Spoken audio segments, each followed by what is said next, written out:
हमारे साथी कोहिनूर हैं, इनके दम पर ऐतिहासिक होगी जुलाना रैली, दिग्विजय सिंह चौटाला ने कहा। भिवानी से अकेले 10,000 लोग पहुंचेंगे जुलाना स्थापना दिवस रैली में। जेजेपी युवा प्रदेशाध्यक्ष दिग्विजय सिंह चौटाला ने कहा। जुलाना में होने वाले जननायक जनता पार्टी के 8वें स्थापना दिवस समारोह को लेकर तैयारियां तेज हैं। भिवानी में आयोजित जिला स्तरीय बैठक में दिग्विजय चौटाला ने कार्यकर्ताओं को जिम्मेदारियां सौंपी और कहा, हमारे साथी संघर्ष के साथी हैं, वे हमारे लिए कोहिनूर हैं। इसके साथ ही HTET पेपर धांधली पर उन्होंने सरकार को घेरा और उच्च स्तरीय जांच की मांग दोहराई। भिवानी में सोमवार को जननायक जनता पार्टी की हलचल तेज रही। जुलाना में 7 दिसंबर को होने वाली 8वीं स्थापना दिवस रैली को लेकर जजपा युवा प्रदेशाध्यक्ष दिग्विजय सिंह चौटाला ने जिला स्तर पर एक अहम समीक्षा बैठक की। देवीलाल सदन में आयोजित बैठक में दिग्विजय ने कार्यकर्ताओं का मनोबल बढ़ाते हुए कहा, भिवानी डॉक्टर अजय सिंह चौटाला की कर्म भूमि है और यहीं से 10,000 लोग अकेले जुलाना रैली में शिरकत करेंगे। उन्होंने सभी ब्लॉकों से आए पदाधिकारियों को जिम्मेदारियां सौंपी और स्पष्ट संदेश दिया कि हमारे साथी संघर्ष के साथी हैं और ये हमारे लिए कोहिनूर हैं और मौका परस्त लोगों के लिए अब कोई जगह नहीं होगी। दिग्विजय ने बताया कि वे पूरे प्रदेश का दौरा कर रहे हैं ताकि 7 दिसंबर की रैली को ऐतिहासिक बनाया जा सके। उन्होंने कहा कि जजपा कार्यकर्ताओं की ताकत और एकजुटता ही इस रैली को सफलता दिलाएगी। HTET धांधली पर सरकार पर हमला। बैठक के बाद प्रेस वार्ता में दिग्विजय ने HTET परीक्षा में हुई अनियमितताओं पर सरकार को आड़े हाथों लिया। उन्होंने कहा, हरियाणा का युवा दर दर की ठोकरें खा रहा है और भाजपाई पारदर्शिता के दावों के बीच HTET पर सवालिया निशान खड़े हो गए हैं। अगर सरकार पाक साफ है तो उच्च स्तरीय जांच से क्यों डर रही है? उन्होंने परीक्षा में धांधली के आरोपों की गंभीरता को बड़ा मुद्दा बताते हुए जांच की मांग दोहराई। इनेलो नेता अभय चौटाला पर एक पूर्व IPS द्वारा 39 जूते मारने के दावे पर प्रतिक्रिया देते हुए दिग्विजय ने कहा, अगर एक IPS अधिकारी के साथ ऐसा दावा सामने आता है तो मामला गंभीर है। जिन लोगों की भी ऐसी सोच थी उन्हें इन आरोपों का जवाब देना चाहिए। उन्होंने इसे कानून व्यवस्था और राजनीतिक नैतिकता से जुड़ा मामला बताते हुए कहा कि ऐसी घटनाएं गंभीर चिंता का विषय हैं। जुलाना की स्थापना दिवस रैली को लेकर जेजेपी पूरी ताकत के साथ मैदान में उतर चुकी है। दिग्विजय चौटाला का संदेश साफ है, ताकत, संगठन और संघर्ष ही पार्टी की पहचान है। अब देखने वाली बात यह होगी कि क्या 7 दिसंबर को यह रैली वाकई उतनी ऐतिहासिक साबित होगी जितना दावा किया जा रहा है, और क्या HTET धांधली पर उठे सवाल सरकार को जवाब देने पर मजबूर करेंगे। क्लिक इंडिया न्यूज के लिए अभय ग्रेवाल की रिपोर्ट। 7 तारीख को 8वां स्थापना दिवस जेजेपी का 8 साल बने हुए उसको पूरे हो जाएंगे। एक पर्व की तरह, एक त्योहार की तरह चौधरी देवीलाल जी की नीतियों का अनुसरण करते हुए पूरे प्रदेश के कार्यकर्ता, बल्कि अन्य स्टेट के कार्यकर्ता भी बड़े जोश और उत्साह से लाखों की संख्या में जुलाना में एकत्रित होने जा रहे हैं। तो उसके लिए न्योता देने का मुझे आज अवसर मिला भिवानी, और भिवानी का मुझे प्रभारी बनाया है। आज मैंने ड्यूटी लगाई है, सभी से बात की है कि हल्का वाइज लिस्टें बनाएं और मैं स्वयं हल्का वाइज जा करके वो सभी लोगों से मिलूंगा जो भूले भटके किसी कारणवश पार्टी को छोड़कर दूसरे राजनीतिक दलों में चले गए। उनको सबको वापस लेकर के आएंगे, निमंत्रण देंगे, रैली में आने का न्योता देंगे। नए लोगों को जो हमारी विचारधारा से भविष्य में हमारे साथ जुड़ सकते हैं उनसे भी संपर्क करें और मैं भी संपर्क करूंगा। रैली एक ऐसा अवसर होता है जिसपे जो है ना, त्योहार हो घर में तो गिले शिकवे भुलाने का एक अवसर होता है। तो ये हमारे घर में तो जैसे कोई ब्याह शादी का माहौल होता है, वैसे रैली को हम उस उत्साह से चौधरी देवीलाल के अनुयायी मनाते हैं। और मुझे उम्मीद है, मैं ये तो नहीं कहता कि जींद वालों जो लोकल वहां के हैं उससे ज्यादा तो नहीं कहता मैं, मगर हरियाणा में जींद के बाद अगर भीड़ ज्यादा कहीं की होगी तो मुझे उम्मीद है कि भिवानी जिले की, और सबने मुझे ये विश्वास दिलाया है।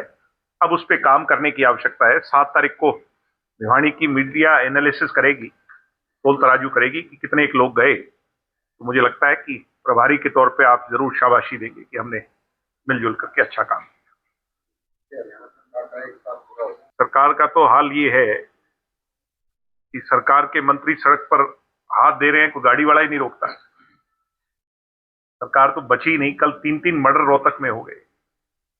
हर रोज लोगों की जान लूटी जा रही है, महिलाओं के साथ बलात्कार हो रहे हैं, रेप हो रहे हैं, एक्सटॉर्शन मांगी जा रही है, व्यापारियों को लूटा जा रहा है। टोटल कोलैप्स है, फेलियर है। आपके यहां पर बोर्ड का वो कितना बड़ा स्कैम सामने आ गया, सब लोग उसकी चर्चा कर रहे हैं, एचटेट के पेपर की। सरकार तो बची नहीं, टोटल अफसरशाही है। चंडीगढ़ के 2 अधिकारी और हरियाणा का पूर्व मुख्यमंत्री मिल करके कैसे हरियाणा को कंट्रोल किए हुए है। तो नायब सिंह सैनी तो वो जो कहते हैं कि वो बस में चढ़ा दिया उनने, बस में चढ़ लिए मेरे हिसाब से, कोई उनकी सुनता ही नहीं। बस की टिकट जरूर कटवा सकते हैं, बस वो मैं नहीं मानता कि इससे ज्यादा कुछ बचा है। ये चकित करने वाला है और अचंभा है। हमें तो हैरानी है इस बात की कि बिहार के नतीजे इस प्रकार कैसे रह गए। और ये उम्मीद थी कि बिहार के अंदर तख्तापलट होगा, बदलाव आएगा, बिहार से बड़ा बदलाव आएगा, बिहार से आवाज उठेगी, देश में वो जो है ना जाएगी। मगर मैं ये मानता हूं कि बीजेपी से लड़ाई लड़ना, उसके लिए किसान, कमेरे, गरीब मजदूर को अभी बहुत संगठित होना होगा। ये बहुत गहरे लोग हैं, ये लोग प्रॉक्सी वॉर करते हैं, चेहरा दिखाते कुछ और है, पीछे कभी एसआईआर के नाम पर, कभी वोटों के हेरफेर में, कभी धर्म के नाम पर, कभी जाति के नाम पर, कभी किसी और पर लोगों को बहला फुसला करके जो है ना वो कर देते हैं। तो अभी इनसे लड़ने के लिए और ज्यादा ताकतवर होना होगा। 4 साल पड़े हैं हरियाणा, मैं तो कह रहा था बिहार वाले करेंगे, और मुझे लगता है ये पहले भी 1977 का दौर देखो, 87 का देखो, 89 का देखो, तो इसका खुंटा तो मुझे लगता है हरियाणा से ही उखड़ेगा। तो उसके लिए भाई अब हमने कमर कस ली। पहले भी हमने ही इनको, आपके देखो ना कि लोगों ने हमें ताकत दी, तभी ये माइनस में गए थे, आज तक का इतिहास है। तो ये अब ये हमें ताकत नहीं दी, इस बार लोगों ने ये समझा कि भी इनके साथ थे, तो ये फिर सत्ता में आ गए। तो इनको तो कंट्रोल अगर कोई कर सकता है और इनके एजेंडे को कमजोर कोई कर सकता है, और किसान, गरीब और मजदूर के एजेंडे को कोई प्रमुख कर सकता है, तो वो चौधरी देवीलाल का अनुयायी कर सकता है, दूसरा नहीं कर सकता। सबसे बड़ा स्कैम है इस देश का, सबसे बड़ा स्कैम जो है इस देश की, सबसे बड़ी अनियमितताएं जो है वो ये प्राइवेट कंपनियों के हाथ में, ये जो किसानों का भविष्य तो तराजू में तोल दिया है इन लोगों ने, और वो कंपनियां जो किसानों को लूटती हैं और जब मुआवजा देने की बारी आती है तो मुंह फेर लेती हैं। बहुत बड़ा स्कैम है ये, देश का सबसे बड़ा स्कैम है ये। 2G 3G कोयला सबसे बड़ा, उससे भी बड़ा स्कैम है, और इस पर कोई बात नहीं कर रहा देश। बहुत चिंता का विषय है। जी क्या कहेंगे 30 तारीख को बिहार के अंदर एक महापंचायत हो जाए मनीषा मामले को लेकर, तो उसके पिताजी ने कहा था कि जो सीबीआई है कुछ तो हमें बताया, लेकिन अब तक उसके पिताजी ने कुछ नहीं बताया। इस मामले को क्या देखो? मैंने आप लोगों से ही सुना है कि ये चर्चा चल रही थी पीछे कि इसको मर्डर तो मान रही है, मर्डर हुआ है, सुसाइड नहीं है। कुछ लोगों ने ये बात शायद कही है, पता नहीं ये सच है कि झूठ है, मुझे तो खुद इसकी जानकारी नहीं है, तो इसलिए कई बार लिटिल नॉलेज इज हार्मफुल, मैं उस पर कोई कमेंट करूं खाम खाम हो जाएगा। पंचायत कौन लोग कर रहे हैं कौन नहीं कर रही है तो मुझे नहीं पता, मगर हम इस बात के पक्षधर हैं उस दिन भी और आज भी कि दूध का दूध और पानी का पानी होना चाहिए। कुछ लोग ये कह रहे थे कि सुसाइड है, मैंने उस दिन भी इस पर कटाक्ष की थी कि ये सुसाइड कहना इसको गलत है। इतनी जल्दी प्राइमा फेसी किसी के बारे में कुछ भी कह देना उसकी पूरी इन्वेस्टिगेशन के बिना गलत है। तो बहुत से लोगों के पेट में दर्द हुआ, होता रहेगा, मगर हम तो सच्चाई के साथ खड़े हैं और इस बात के सारा निचोड़ निकलना चाहिए। 7 तारीख को जो रैली रहेगी उसमें कौन मुख्य वक्ता रहने वाले? मुख्य वक्ता तो हमारी पार्टी का स्थापना दिवस है, डॉक्टर अजय सिंह चौटाला जी होंगे, और हम सब कार्यकर्ता हर्षोल्लास से, जोश से, उत्साह से जाएंगे, और देश के कई नेता भी शामिल होंगे। पंजाब यूनिवर्सिटी केंद्र सरकार चंडीगढ़ को भी अपने अधीन करना चाहती है। पंजाब यूनिवर्सिटी पर भी जो भगवाकरण हुआ है, ये बहुत चिंता का विषय है और मैंने पहले भी इस पे प्रोटेस्ट किया। आज भी मैं आपके माध्यम से नायब सिंह सैनी जी तो उनको तो सुना भी लेंगे तो कोई फर्क नहीं पड़ता, मगर इन लोगों को ओवरऑल जो इनके हुक्मरान हैं, चाहे मनोहर लाल जी हों चाहे और लोग हों, उनको मैं चेताना चाहता हूं कि इन हरियाणा वालों को इतना नासमझ ना समझें। अगर इनके हक आप खींचने की कोशिश करोगे तो कुर्सी से खींच लेंगे आपको, और गलती भी मत कर लीजिएगा।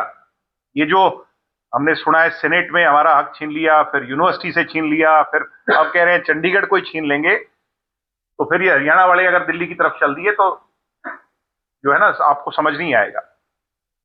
और मैं भी ये इस बात के लिए गंभीरता से कहता हूं कि सेनेट में हमारा अगर ये जो फैसला अगर हमारे हक में नहीं हुआ सेनेट में, तो हम उस यूनिवर्सिटी के जो है ना दरवाजे पे ताला जड़ेंगे और फिर किसी ताकत के आगे नहीं झुकेंगे।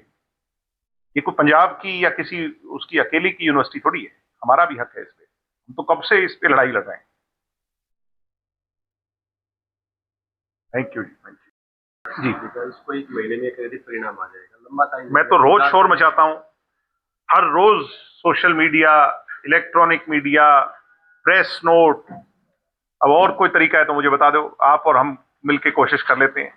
हर रोज मुख्यमंत्री जी को बोल रहा हूं, सरकार को कह रहा हूं, बोर्ड को कह रहा हूं कि वो लाखों आवेदक जिन्होंने ये दी थी परीक्षा, वो इंतजार कर रहे हैं। कब तक इंतजार करेंगे? इस बेरोजगारी की खाई को हम कैसे भरेंगे? ये जो इतना बड़ा गड्ढा है इसको कैसे भर पाएंगे? प्रदेश के लाखों लोग डगडगी लगा करके देख रहे हैं कब रिजल्ट आए। जो लोग रिजल्ट नहीं निकाल सकते वो भविष्य क्या सुधारेंगे? दिया ना इनने, कोई आपके पास नई चर्चा है उसके अलावा? हरियाणा को तो इनने उस स्टेट में लिया ही नहीं, और हरियाणा को अगर ये एसआईआर करना था तो सबसे पहले यहां करना चाहिए था। उसका रीजन है कि हमारे यहां पर जो लोग बाशिंदे हैं बाहर के, उसकी संख्या बहुत बड़ी है। बिहार से तो जाते हैं लोग, हमारे यहां आते हैं, वहां तो करने की आवश्यकता ही नहीं थी। अगर बाहरी लोग कहीं के हैं तो हमारे यहां हैं, और हमारे को छोड़ दिया कि नहीं? ये सोचने की बात है, बहुत गहरी साजिश है, क्योंकि इनको पता है कि यहां जो बाहर का बाशिंदा आया है वो बीजेपी को वोट उसका फायदा होगा, और हो भी रहा है। कुछ सीटें हमने जब एनालिसिस की तो वो सीटें विपक्ष जीत रहा था, मगर जहां पर बाहर के बाशिंदे ज्यादा थे उसके वोट की ताकत से वो बीजेपी जीती उस एजेंडा से। इसलिए हरियाणा को छोड़ दिया। हम तो अभी तो हम 75% पॉलिसी लेकर के आ रहे थे, बाहर वालों से ज्यादा आप लोगों को, हम लोगों को, हमारी नई नस्ल को रोजगार मिलेगा। बिहार में एसआईआर की जरूरत नहीं थी, अगर यही छंटनी करनी थी तो हमारे यहां करनी थी, पता चलता कि हमारा कौन है।